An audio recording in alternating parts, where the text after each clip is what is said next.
요즘은 무언가를 다시 시작한다는 말이 희망보다 먼저 겁부터 나는 나이가 되었습니다. 누군가는 이 나이에 뭘 새로 하느냐고 묻고 또 누군가는 괜찮다고 할 수 있다고 말해줍니다. 그런데 그 말들이 들릴 때마다 이상하게도 마음은 가벼워지지 않고 오히려 더 무거워집니다. 위로가 되기는커녕 왜인지 모르게 더 움츠러들게 되는 이유는 무엇일까요? 젊을 때는 늦을까봐 두려웠습니다. 그리고 지금은 너무 늦은 건 아닐까가 먼저 떠오릅니다. 무언가를 시작하는 일이 두려운 게 아니라 시작했는데도 아무 일도 일어나지 않는 그 미래가 두려운 것입니다. 그 시간 동안 주변 사람들이 뭐라고 할지, 자식들이 어떤 눈으로 볼지, 그 시선들이 마음을 더 깊이 짓누릅니다. 그래서 우리는 어쩌면 지금 뭔가를 새로 시작하려는 게 아닐지도 모릅니다. 그저 이렇게 살아도 되는지, 지금의 이 모습으로도 괜찮은지 확인하고 싶은 것뿐일지도 모릅니다. 이 나이에 다시 시작해도 될까? 이 질문은 사실 질문이라기보다 허락을 구하는 말에 더 가깝습니다. 누군가에게 또는 스스로에게. 그런데 그 허락은 도대체 어디에서 오는 걸까요? 누가 줘야 우리는 안심할 수 있는 걸까요? 어쩌면 우리는 이미 답을 알고 있을지도 모릅니다. 다만 그 답을 받아들이기가 무서워서 자꾸 다른 사람의 입에서 나오기를 기다리고 있는 것일지도 모르겠습니다. 가만히 생각해보면 우리는 평생 시작과 끝을 반복하며 살아왔습니다. 학교를 시작했고 졸업했습니다. 직장을 시작했고 그만두었습니다. 사랑을 시작했고 때로는 끝냈습니다. 자녀를 키우기 시작했고 그들은 결국 각자의 길로 떠났습니다. 그 모든 시작이 한 번씩은 두려웠고 그 모든 끝이 한 번씩은 서러웠습니다. 그런데 지금 이 나이의 시작은 왜 유난히 다르게 느껴지는 걸까요? 아마도 우리는 이제 실패할 여유가 없다고 생각하기 때문일 것입니다. 젊을 때의 실패는 경험이라고 불렸지만 이 나이의 실패는 그냥 실패로 남을 거라고 믿게 됩니다. 다시 일어설 시간이 없다고, 다시 만회할 기회가 없을 거라고 스스로에게 말합니다. 그래서 시작하지 않습니다. 시작하지 않으면 실패하지도 않으니까요. 하지만 그렇게 살다 보면 어느 순간 시작하지 않은 것들이 쌓여 또 다른 무게가 됩니다. 그때 했더라면 이라는 문장들이 마음속에 하나씩 자리를 잡습니다. 우리가 정말 두려워하는 건 실패일까요?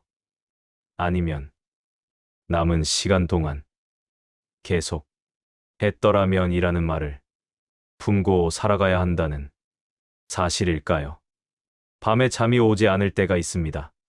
그럴 때면 이런 생각들이 조용히 찾아옵니다. 지금까지의 인생이 헛된 건 아니었을까? 내가 선택한 길이 정말 맞았을까? 다른 길을 택했다면 지금쯤 어떻게 살고 있을까? 그 질문들은 답을 원하는 게 아닙니다.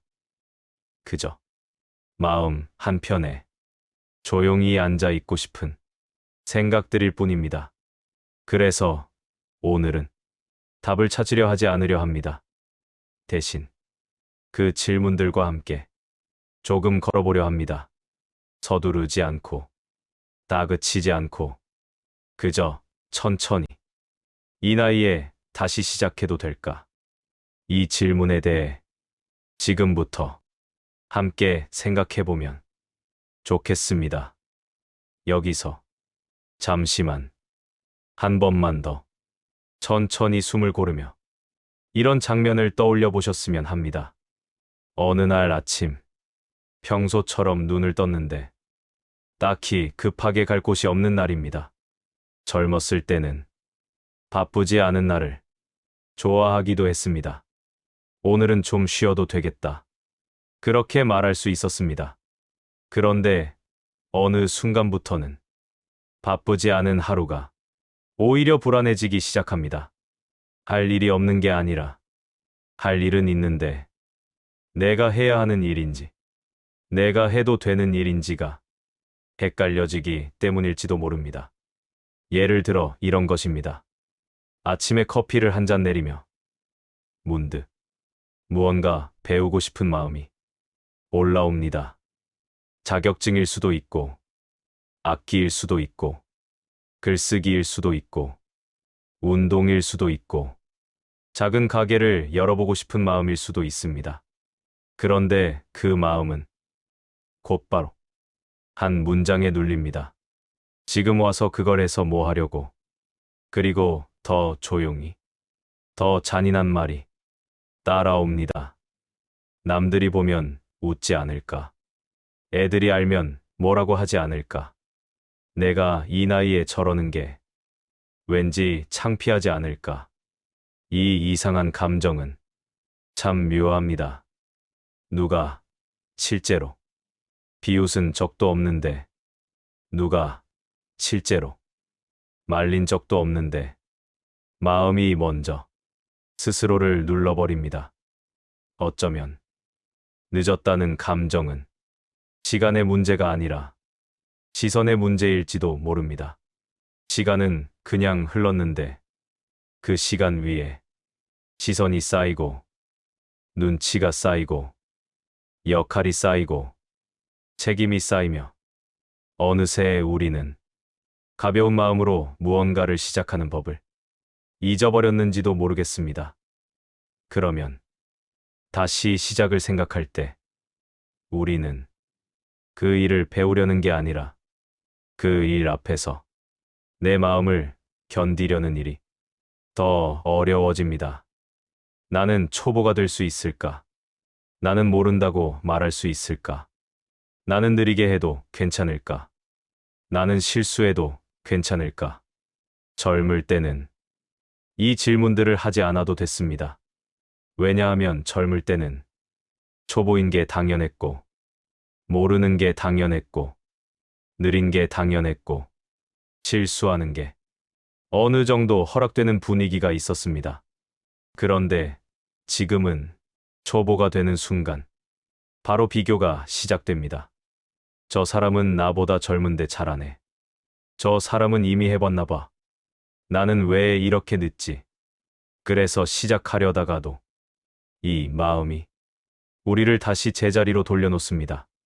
가만히 생각해보면 우리는 실패보다 민망함을 더 두려워할 때가 있습니다. 실패는 혼자서도 할 수 있지만 민망함은 타인의 시선을 상상할 때 커지기 때문입니다. 시작하려다가 문득 가족이 떠오릅니다. 내가 이걸 한다고 말하면 뭐라고 할까? 시작하려다가 문득 자식이 떠오릅니다. 내가 이 나이에 이런 걸 시작한다고 하면 아이들이 나를 어떻게 볼까? 시작하려다가 문득 친구가 떠오릅니다. 괜히 오해하진 않을까? 괜히 나를 대단한 척한다고 생각하진 않을까? 그런데 가만히 보면 우리가 상상하는 타인의 시선은 대부분 실제 타인의 시선이 아니라 내 마음속에서 자란 가상의 시선인 경우가 많습니다. 그리고 그 가상의 시선은 늘 최악을 말합니다. 웃길 거야. 늦었어. 무슨 의미가 있어. 그러다 포기할 텐데. 그래서 우리는 그 시선을 피하기 위해 시작을 피합니다. 하지만 그렇게 시작을 피하는 시간이 길어지면 마음속에는 또 다른 시선이 생깁니다. 바로 내가 나를 보는 시선입니다. 나는 왜 이렇게 한 발도 못 나갈까? 나는 왜 이렇게 자꾸 미루기만 할까?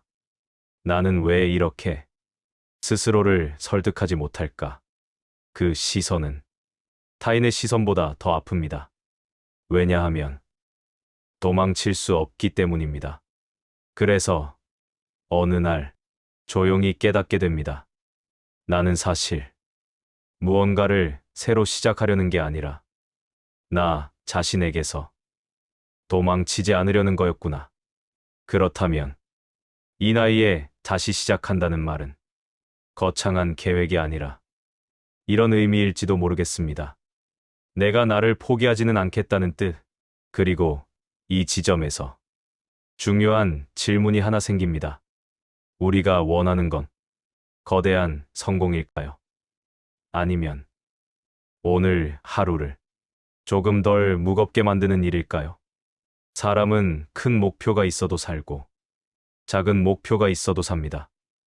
그런데 인생의 후반부로 갈수록 큰 목표는 오히려 우리 마음을 더 눌러버릴 때가 있습니다. 이제 와서 큰 걸 이뤄야 한다는 압박이 시작 자체를 막아버리기 때문입니다. 그래서 오늘은 조금 다르게 생각해보려 합니다. 다시 시작이라는 말을 아주 조용한 말로 바꿔보는 것입니다. 조금 옮겨 앉지. 지금의 자리에서 한 뼘만, 한 걸음만, 조금 옮겨 앉는 것. 그 정도라면 시작이 숨막히게 느껴지지 않을지도 모릅니다. 그런데도 마음 한편에서는 이런 생각이 들 수 있습니다. 말은 좋은데 그게 정말 가능할까? 누군가의 이야기니까 가능한 거 아닐까? 바로 그 지점에서 오늘 사람 이야기를 해보려 합니다. 혹시 지금 이 이야기를 들으면서 이런 생각이 스쳤을지도 모르겠습니다. 이건 특별한 사람들 이야기잖아. 저 사람들은 원래 달랐을 거야.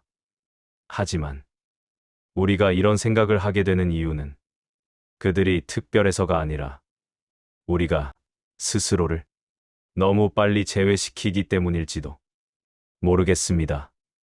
사실 인생의 후반부에 드는 이 늦었다는 감정은 누군가에게만 찾아오는 게 아닙니다. 열심히 살았던 사람일수록, 책임을 많이 짊어졌던 사람일수록 이 감정은 더 조용히, 더 깊게 스며듭니다. 그래서 지금부터는 성공한 사람 이야기가 아니라 그 순간의 사람 이야기를 조금 더 해보려 합니다.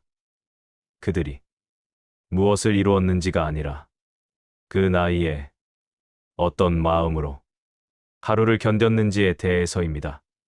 이제부터 나오는 이야기는 대단한 결심의 기록이 아니라 어쩌면 지금 이 시간을 듣고 있는 당신의 마음과 가장 가까운 이야기일지도 모르겠습니다. 그리고 여기가 오늘 이야기에서 가장 중요한 지점일지도 모르겠습니다. 지금부터는 그럼 어떻게 해야 합니까? 같은 답을 드리기보다 그때 그 사람들은 어떤 하루를 살았습니까를 조금 더 천천히 들여다보려 합니다. 왜냐하면 우리가 진짜 필요로 하는 건 대단한 해결책이 아니라 그 마음으로도 하루를 살 수 있었다는 조용한 증거일 때가 많기 때문입니다. 지금부터의 이야기는 성공담이 아니라 그 전에 있었던 아무도 박수치지 않던 시간에 관한 이야기입니다. 그 시간을 조금만 더 함께 들어주셨으면 합니다. 한 여자가 있었습니다. 그녀의 이름은 안나 메리 로버트슨 모지스. 사람들은 그녀를 그랜드마 모지스, 모지스 할머니라고 불렀습니다. 사람들은 종종 이렇게 말합니다. 그녀는 78살에 그림을 그리기 시작했다. 그리고 그 한 문장만으로 이야기가 끝난 것처럼 느끼기도 합니다. 하지만 그 문장 뒤에는 조용히 지나가 버린 시간들이 있습니다. 그녀가 78이 되기 전 그녀의 하루는 화려하지 않았습니다. 아침에 일어나면 집안일을 했고, 농장 일을 했고, 자식들을 돌봤고, 남편과 함께 먹고 사는 문제를 매일같이 해결하며 살았습니다. 10명의 아이를 낳았고, 그중 몇은 먼저 떠나보내야 했습니다. 그 상실은 마음을 크게 흔들었지만, 그녀는 흔들리는 마음을 붙잡고 살아갈 틈이 없었습니다. 해야 할 일이 늘 앞에 있었기 때문입니다. 아이를 먹여야 했고, 옷을 빨아야 했고, 밭을 봐야 했고, 겨울 준비를 해야 했고, 어제와 같은 오늘을 또 살아야 했습니다.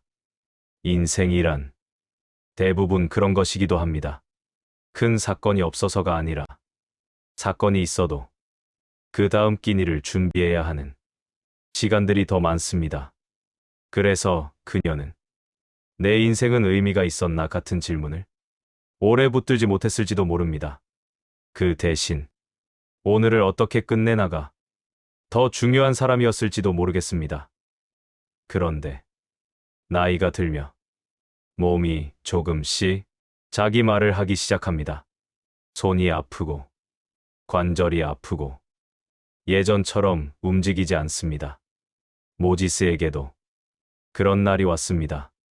평생 해오던 바느질과 자수가 어느 순간부터 손가락을 찌르는 일처럼 느껴졌습니다. 아마 그녀는 처음엔 참았을 것입니다. 그냥 좀 아픈 거겠지. 좀 쉬면 괜찮겠지. 이 정도는 다들 겪겠지. 하지만 어느 날 그녀는 바늘을 들고도 바느질을 할 수 없다는 것을 알게 됩니다. 손이 아프다는 건 단순히 통증이 아니라 내가 할 수 있던 것을 더는 할 수 없다는 사실을 받아들이는 일이기도 합니다. 그 순간 사람은 조용히 무너집니다.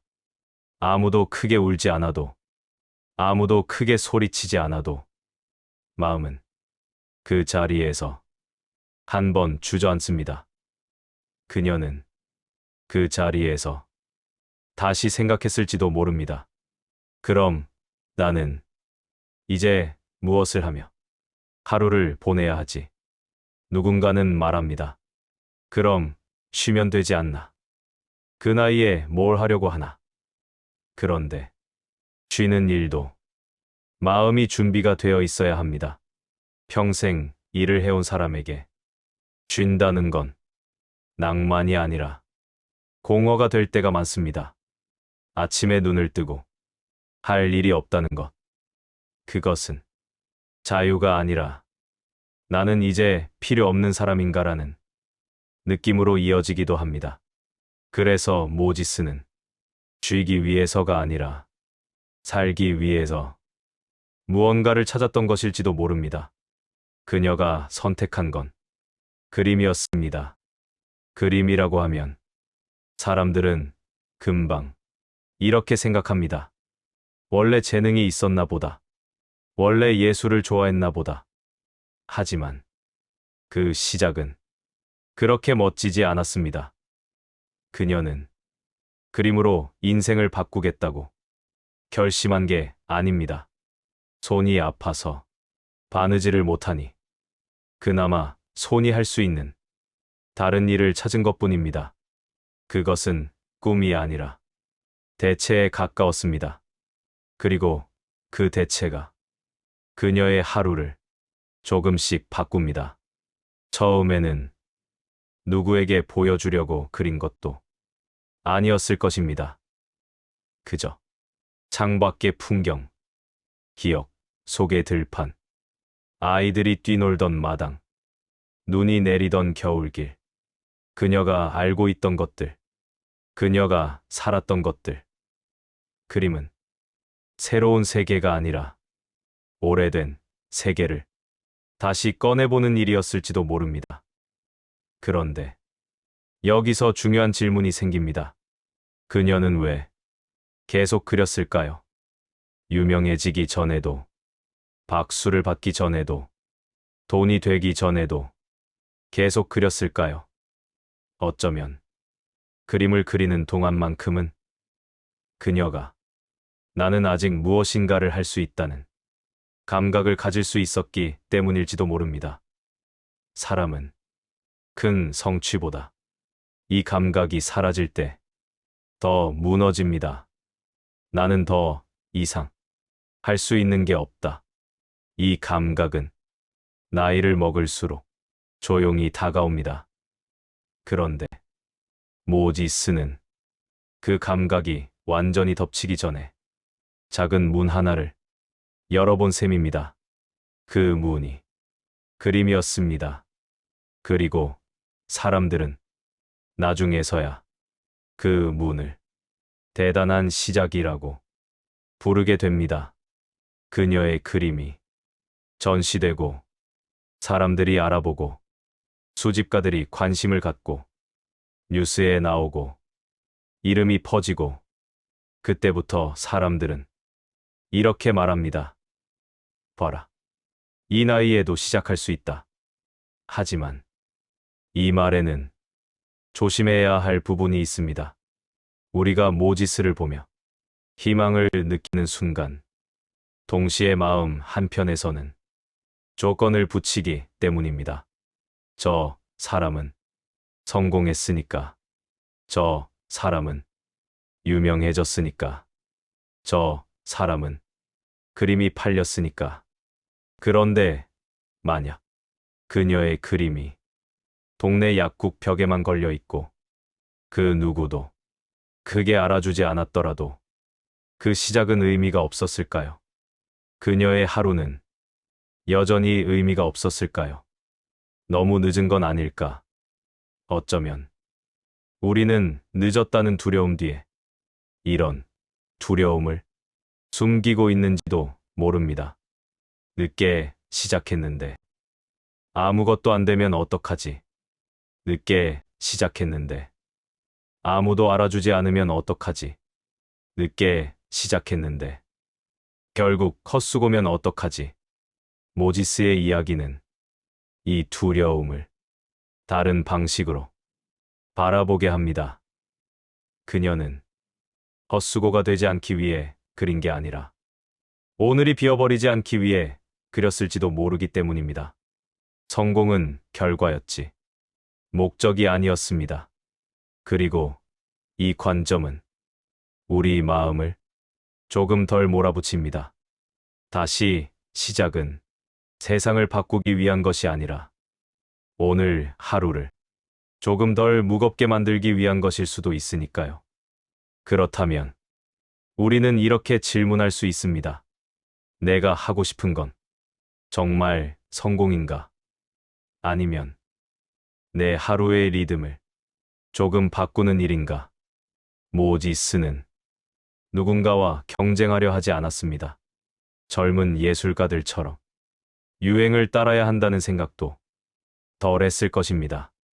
왜냐하면 그녀에게는 이미 살았던 시간이 있었고, 이미 보았던 풍경이 있었고, 이미 겪었던 계절이 있었기 때문입니다.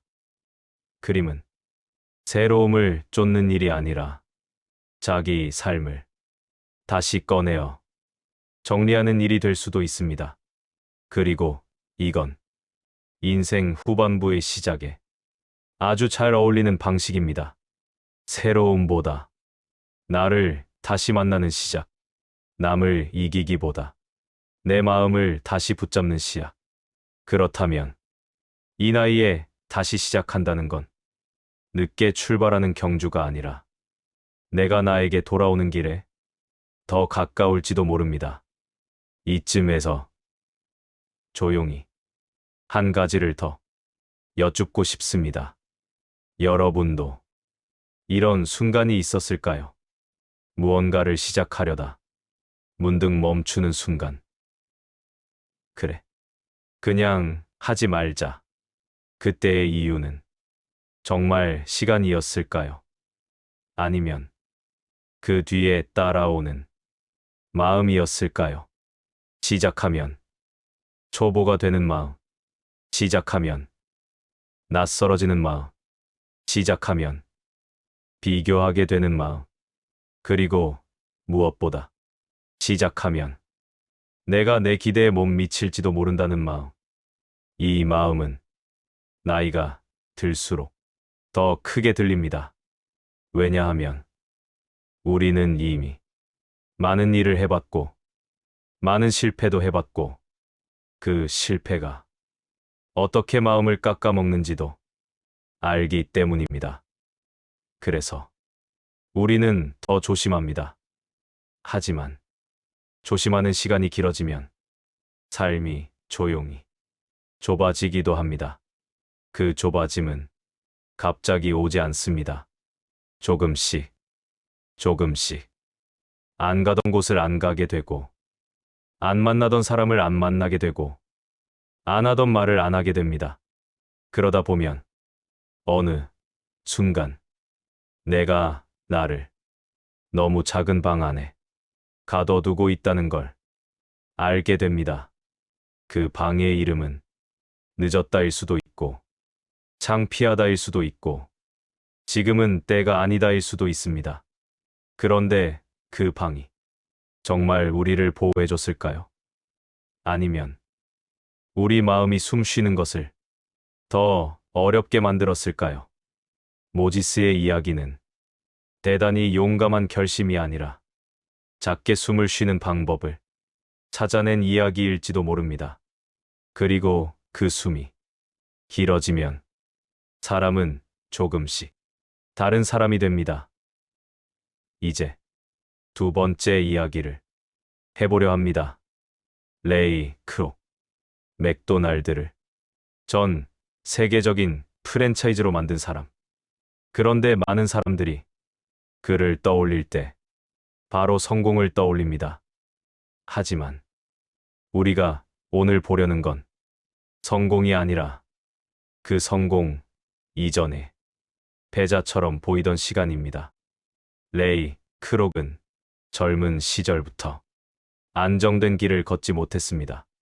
고등학교를 중퇴했고, 여러 일을 전전했고, 기회가 잡히면 붙들어 보려 했지만, 그때마다 인생은 원하던 방향으로만 가지 않았습니다. 그는 영업을 했습니다. 영업이라는 일은 겉으로는 사람을 만나는 일이지만 속으로는 거절을 견디는 일입니다. 하루에도 몇 번씩 고개를 숙이고 다시 일어서고 다시 문을 두드리는 일. 그리고 어느 날은 문이 열리지 않습니다. 문이 열리지 않는 날이 하루, 이틀이 아니라 몇 달, 몇 년이 될 때가 있습니다.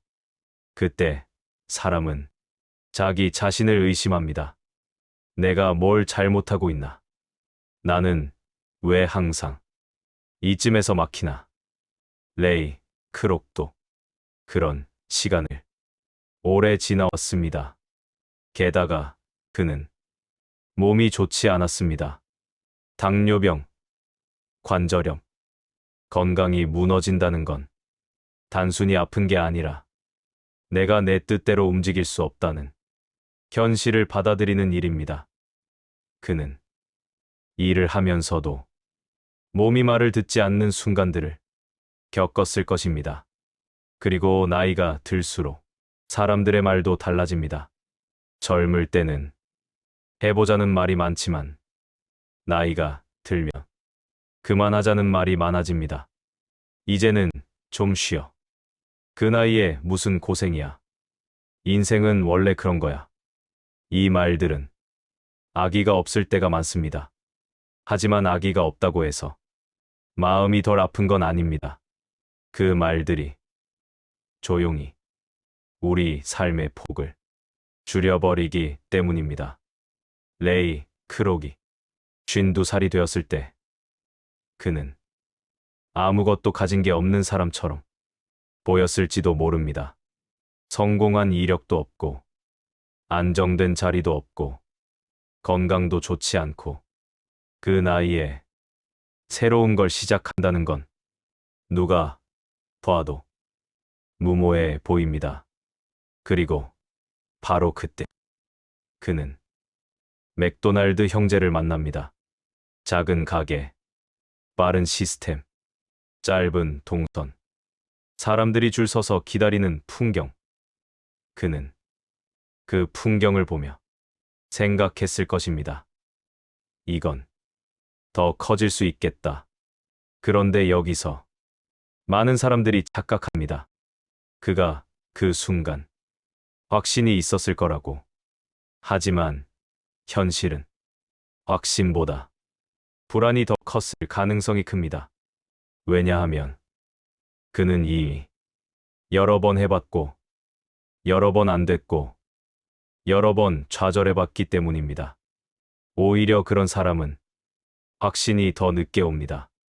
그래서 레이 크록의 시작은 확신이 넘치는 시작이 아니라 불안하지만 움직이는 시작에 가까웠을 것입니다. 그의 주변 사람들은 말렸을 겁니다. 이제 와서 또 시작해? 몸도 안 좋으면서? 그동안도 잘 안 됐잖아. 그만 좀 해. 이 말들 중 틀린 말은 없습니다. 그런데 틀리지 않은 말이 언제나 나를 살리는 것도 아닙니다.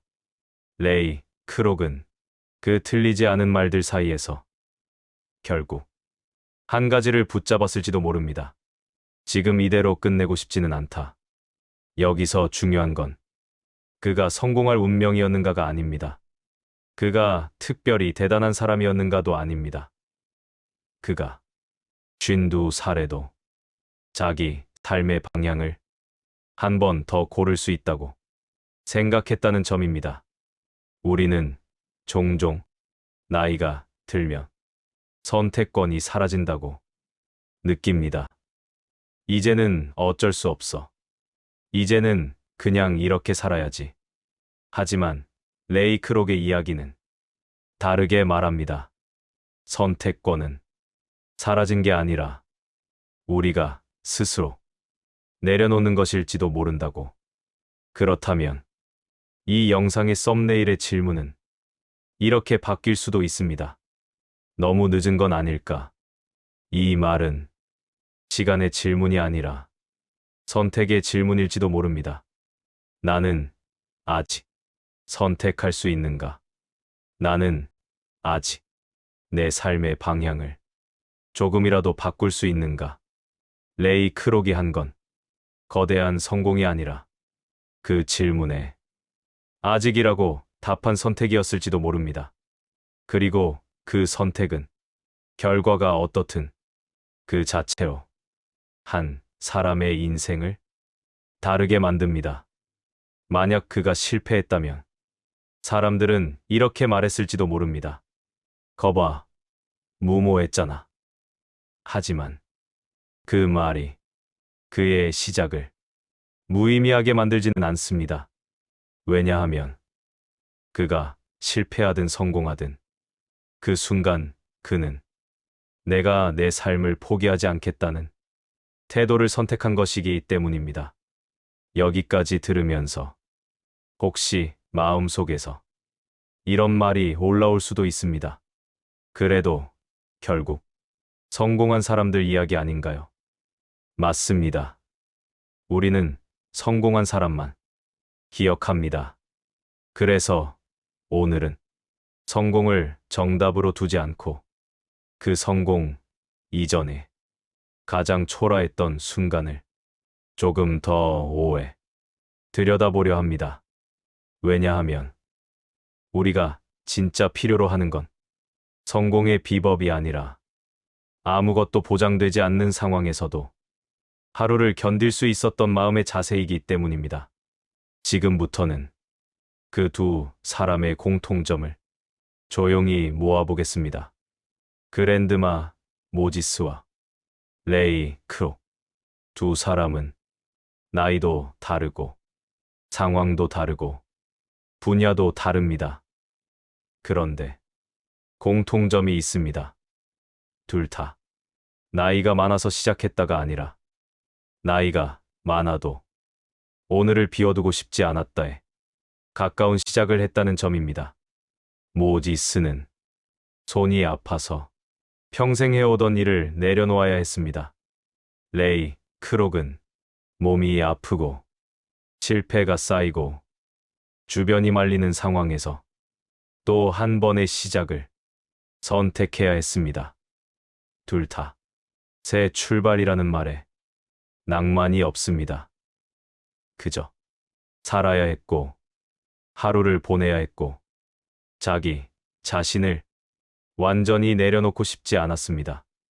여기서 우리는 다시 질문하게 됩니다. 이 나이에 다시 시작해도 될까?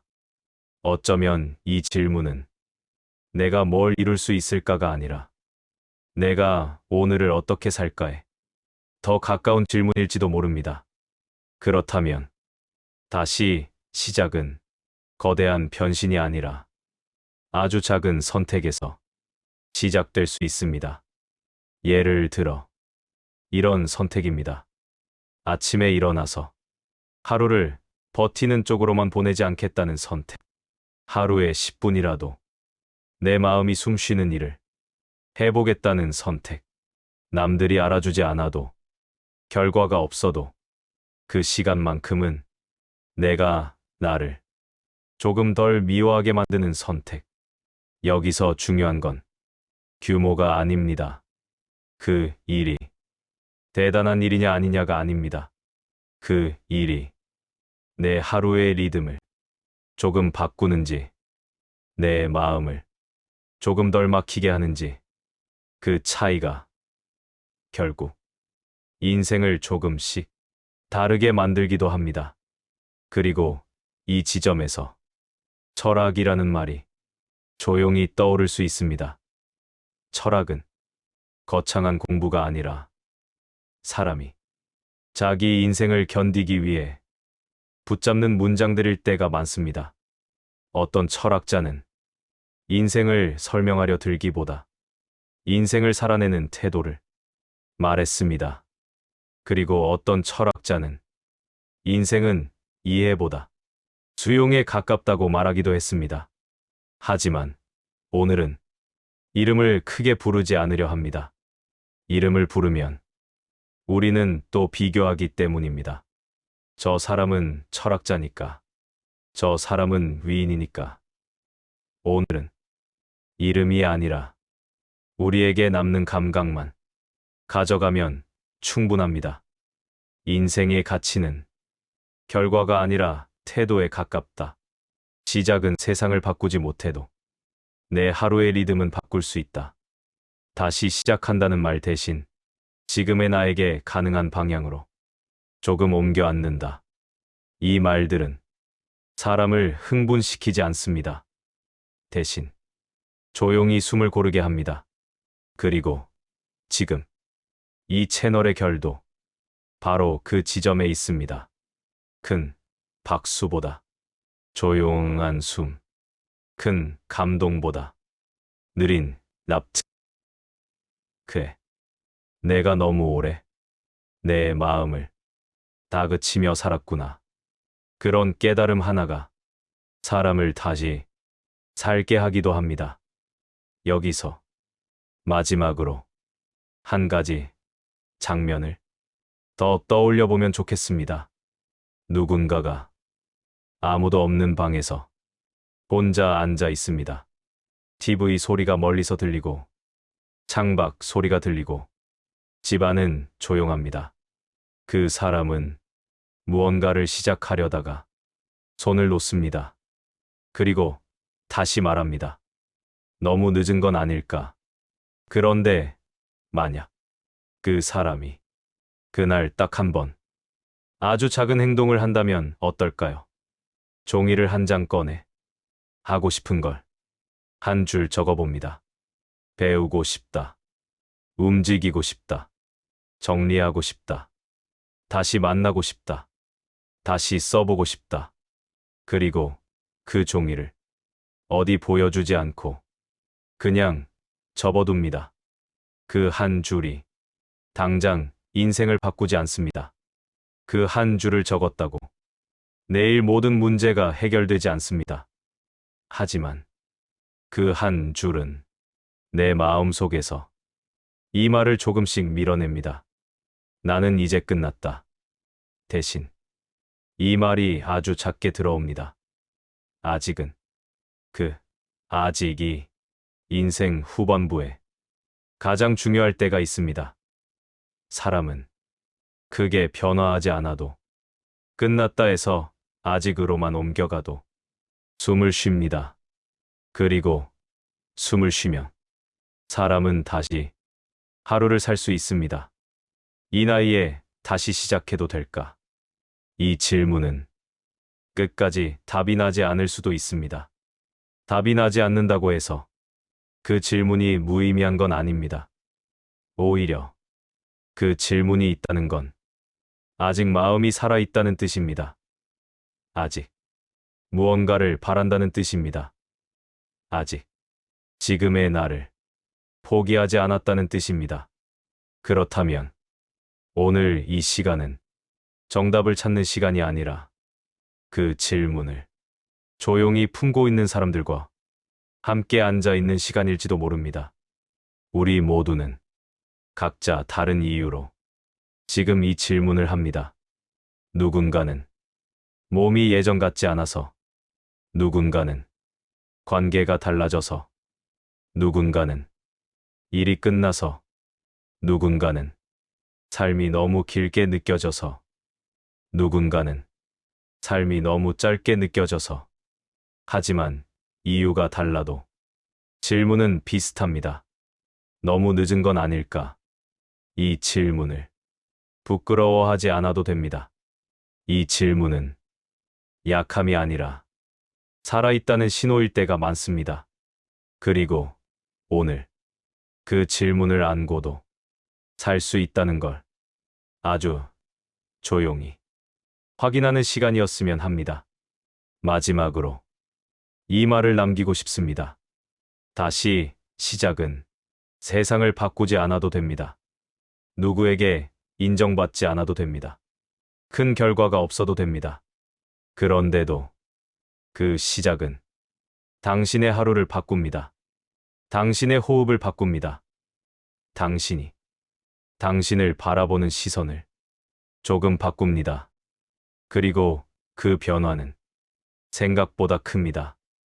다시 시작한다는 말이 너무 거창하게 느껴진다면 오늘은 이렇게만 말해도 괜찮습니다.